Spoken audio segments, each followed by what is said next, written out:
যুক্তরাষ্ট্রের উইসকনসিন অঙ্গরাজ্যের মিলাওকিতে চলছে রিপাবলিকান দলের জাতীয় সম্মেলন। বৃহস্পতিবার রাতের ভাষণকে সামনে রেখে বুধবার মঞ্চ পরিদর্শন করেন দলের চূড়ান্ত প্রেসিডেন্ট প্রার্থী ডোনাল্ড ট্রাম্প। নিজেই ঘুরে ঘুরে দেখেন মঞ্চের চারপাশ। এদিনও তার কানে ব্যান্ডেজ দেখা যায়। পেনসিলভেনিয়ার নির্বাচনী প্রচারণায় ট্রাম্পকে হত্যা চেষ্টার ঘটনায় এখনো মার্কিন রাজনীতিতে চলছে নানা আলোচনা। 5 দিন পেরিয়ে গেলেও রহস্য উন্মোচন করতে পারেনি কেন্দ্রীয় গোয়েন্দা সংস্থা FBI। এক সূত্রের বরাত দিয়ে মার্কিন সংবাদ মাধ্যম ফক্স নিউজ বলছে, সেদিনের হামলার প্রায় 1 ঘন্টা আগে হামলাকারীকে সন্দেহজনক ব্যক্তি হিসেবে মনে করেছিল নিরাপত্তা বাহিনী। ওই হামলার জন্য যুক্তরাষ্ট্রের সিক্রেট সার্ভিসের ব্যর্থতার অভিযোগ এনে বাহিনীর প্রধানের পদত্যাগের দাবি জানিয়েছেন মার্কিন সিনেটর ম্যাককনেল।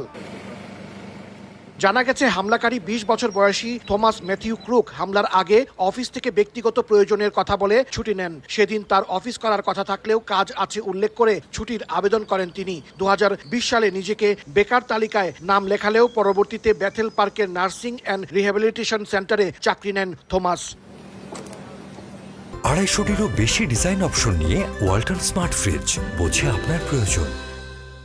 ডোনাল্ড ট্রাম্পকে হত্যা চেষ্টায় যে মডেলের রাইফেল ব্যবহার করা হয়েছিল সেই অস্ত্র নিষিদ্ধ করার জন্য কংগ্রেসকে নতুন করে আহ্বান জানিয়েছেন প্রেসিডেন্ট জো বাইডেন। মঙ্গলবার লাস ভেগাসে নাগরিক অধিকার গোষ্ঠী NAACPর একটি কনভেনশনে দেয়া বক্তব্যে বাইডেন বলেন, ডোনাল্ড ট্রাম্পকে গুলি করতে ব্যবহার করা হয়েছিল AR-15 মডেলের একটি অ্যাসল্ট রাইফেল। এই অস্ত্র যুক্তরাষ্ট্রে আরো বহু মানুষেরই প্রাণ কেড়েছে, যার মধ্যে আছে শিশুও।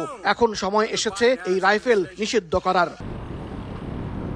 এদিকে যুক্তরাষ্ট্রের সাবেক প্রেসিডেন্ট ডোনাল্ড ট্রাম্পকে ইরান হত্যার ষড়যন্ত্র করেছে বলে মার্কিন গণমাধ্যমে খবর প্রকাশ হয়েছে, যদিও তা ক্ষুব্ধভাবে প্রত্যাখ্যান করেছে তেহরান। বুধবার দেশটির পররাষ্ট্র মন্ত্রণালয়ের মুখপাত্র নাসের কানানি বলেন, এই ধরনের হত্যা চেষ্টার কোনো ইচ্ছা ইরানের নেই, বরং ইরান আইনিভাবেই জেনারেল সুলাইমানি হত্যাকাণ্ডে জড়িত ডোনাল্ড ট্রাম্প সহ অন্যদের বিরুদ্ধে মামলা চালিয়ে যাবে।